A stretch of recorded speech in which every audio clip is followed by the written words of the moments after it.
मुझे हमेशा ये कहते हैं कि आपकी बातों से हम कनेक्ट इसलिए करते हैं या आपसे हम कनेक्ट इसलिए करते हैं क्योंकि हमें लगता है कि ये वो बात है जो हम करना चाह रहे हैं, हमारे दिल में थी, हम सोच रहे थे, आप वो कहती हैं। मुझे सब लोग कहते हैं कि जी आपके लफ्ज़ या मुनासिब नहीं है या आप बड़ा सख्त बोलती हैं। तो मैं हर किसी को मुख्तलिफ इसीलिए बनाया क्योंकि हर बंदा एक जैसा है ही नहीं।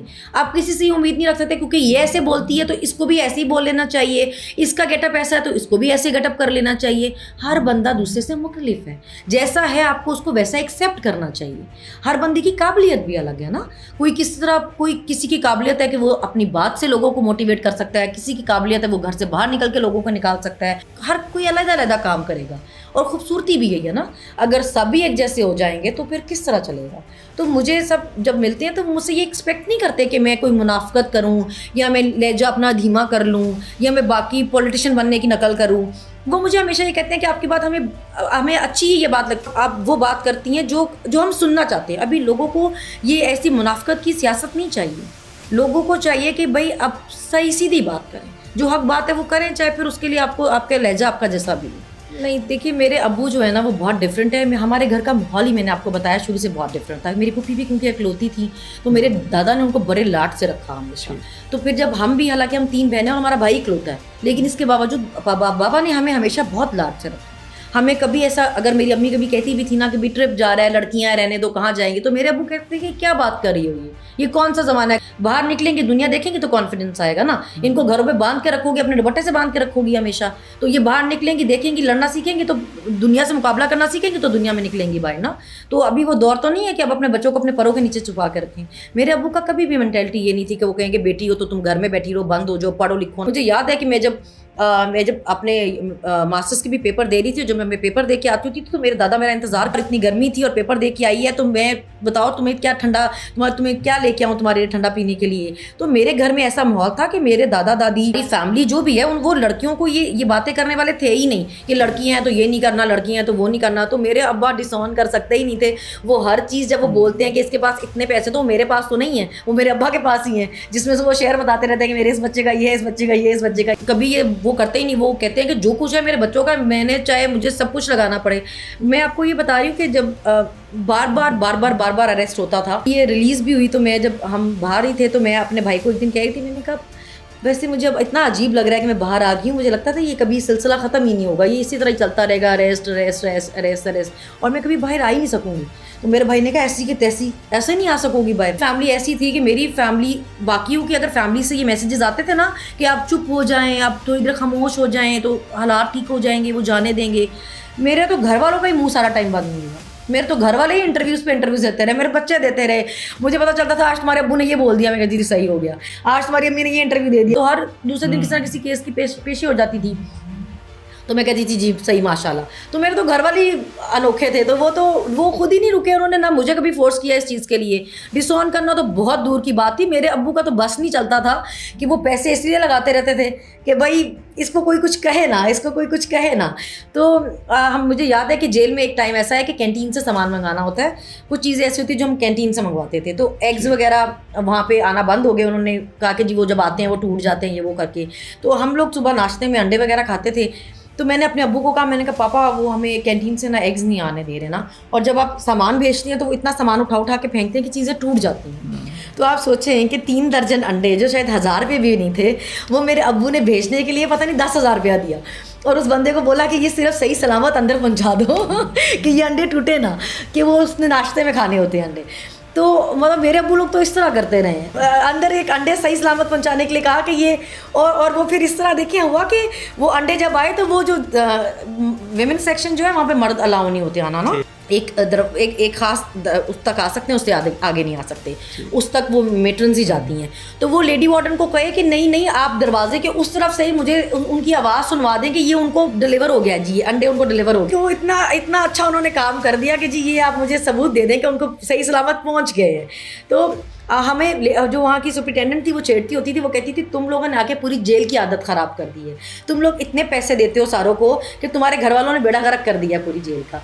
तो हमारे घर वाले जो लोग कहते जी आपको सहूलतें मिली हुई थी, हमें जेल वालों ने कोई सहूलतें नहीं दी। हमारे घर वाले पूरी कोशिश करते थे कि किसी भी तरह जो है ना इनको जो बेसिक ज़रूरत का सामान है ना वो पहुंच जाए। भाई देखें हमने जेल में बड़ी चीज़ें सीखी हैं, मतलब वहाँ पे हम मशक्क़ती वगैरह रख सकते थे, लेकिन अभी देखिए आपको फिर चीज़ें ठीक करनी चाहिए ना। अभी हम वहाँ पे कैंटीन पे चीज़ें अपना पैसे लिखवाते थे तो जो हमारे काम कर रही होती थी वो कहती थी हमें कैश चाहिए, तो हम कहते थे कैश अलाउ ही नहीं, आपको कहाँ चीज़ें मैनेज करनी पड़ती है ना कि जब सिस्टम ही सारा वैसा चल रहा हो। तो अब हमें तो बेसिक चीज़ के लिए भी वहाँ पे पैसे देने पड़ते थे, सहूलियात तो हमें क्या ही मिलनी थी। तो हम वैसे तो अलाउ है जो मंडे के मंडे हमारे घर से सामान सब खाना पीना अलाउ होता है, आपके घर वाले जो अफोर्ड कर सकते हैं वो दे सकते हैं। जिनके पास भी पैसे हैं, अगर वो दूसरी आम खवातीन भी हैं, अगर वो पोलिटिकल प्रिजनर नहीं भी हैं, तो वो अगर उनके पास पैसे हैं तो वो कुछ भी मंगवा सकती हैं। और हमारा तो कुछ सामान नहीं आता था जो उन औरतों का सामान आता होता था, 6-6 बैग आते थे उनके हर मंडे के मंडे, इतने सामान पड़े होते थे। वो हम ईद वाले दिन आपको बताएं हम उठे तो हम ईद थी पहली जब हमारी ईद थी तो हम ऐसे निकले, मुंह भी नहीं धोए हुए थे किसी ने। जब हम अपने उसमें चक्कियों में से बाहर निकले, हमने कहा कि हम किधर आ गए हैं, मतलब ये जेल ही है। मतलब खवातीन वहाँ पे आपकी सोच है जैसी तैयारी से मेहंदियाँ यहाँ तक और चूड़ियाँ और हाई हील्स और फ्रॉक्स और गरारे और लहंगे, और हम कह रहे थे सही है ये जेल है। मतलब लोगों को हमारे एक लिपस्टिक से एतराज़ है, भाई जेल में आप तैयारियां दें। मरियम नवाज के अलावा भी जो लाहौर जेल है ना, वहाँ पे उसको उन्होंने बहुत फैंसी रखा हुआ है खवातीन वाले सेक्शन को, क्योंकि वहाँ पे विजिट्स होते रहते हैं। मरियम के अलावा भी वहाँ पे और लोग भी आते रहते हैं ना, तो वहाँ पे उन्होंने वो कॉलर भी है, वो तो ऐसे हर जेल में होता है टेफ्टा वालों की तरफ से ना, वो लोगों को ट्रेनिंग देते हैं जो खवातीन है वहाँ पे उनको ना, कि वो हेयर स्टाइलिंग और मेकअप ये सब सीख ले ताकि वो बाहर जाके कोई सही काम कर सकें जुर्म करने के बजाय ना।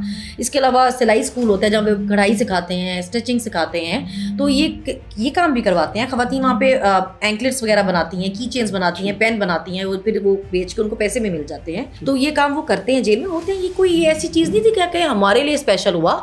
जेल में वो ऐसे नहीं रखते कि वो कहें कि आप जिंदा दरगोर कर दिया आपको। और हमारे साथ शुरू में बहुत सख्तियाँ हुई जो बाकी खवातीन के साथ नहीं होती थी। बेसिकली हमने फायदा उठाया बाकी खवातीन वाला। देखिए जैसे हमारे पास एयर कूलर नहीं था, बाकी अगर ये बाकी खवातीन के पास कूलर है तो फिर हमें क्यों नहीं दिया हुआ आपने? मतलब हमने ऐसा कौन सा गुनाह किया कि हमें पंखे में, और ये इनके पास कूलर है ना, बैरक्स LCDs थी, उनके पास टीवी था, मतलब वो उस पर स्पीकर भी उन्होंने लगा के दिए हुए थे जिसपे वो सब कुछ देखती थी। तो हमने उनको कहा कि भाई इनको भी तो टीवी मिला ना, अगर इनको मिला तो हमें क्यों नहीं मिला हुआ?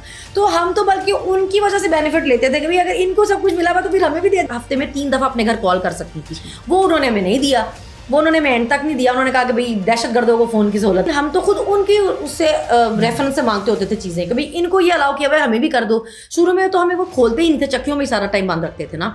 तो हम उनको रिक्वेस्ट करते थे कि ये सब अगर बाहर फिर रही हैं, सुबह ये 6 बजे खुल जाती हैं, तो फिर हमें आप क्यों नहीं खोलते? हमें भी फिर आप बाहर निकल के बैठने देना। बैरक्स एक्चुअली ये होता है कि बैरक में तो काफ़ी सारी खवातीन इकट्ठी होती है ना, तो उनका फिर ये होता है कि वो इकट्ठी एक दूसरे के साथ गपशप भी, वो गेम्स भी खेलती हैं, लूडो भी खेलती थी, कार्ड्स भी खेलती थी, और वो फिर उनका टाइम भी सही पास हो जाता है।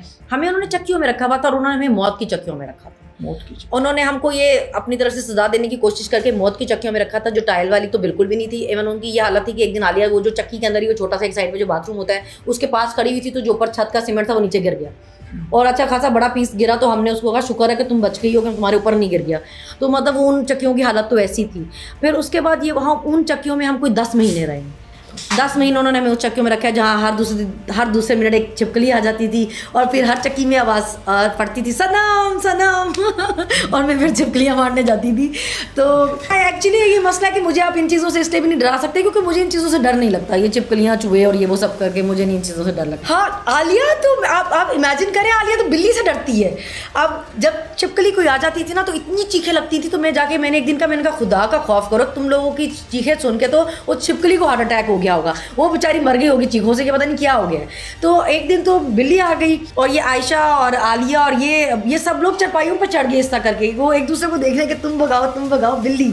तो आप छिपकली की तो क्या बात करते हैं। तो मतलब जिन खवातीन पे आपने 10-10 12-12 दहशतगर्दियों के पर्चे किए हैं वो बेचारी बिल्लियों से भी डर। ऐसा होता था मुझे, तो हम लोग इस तरह एक दूसरे के साथ करते थे कि हम एक चक्की में हम 5-5 6-6 लोग होते थे एक टाइम पे ना। वो होती छोटी सी थी और वो इस तरह होता था चरपाई के ऊपर चरपाई जिस तरह होता है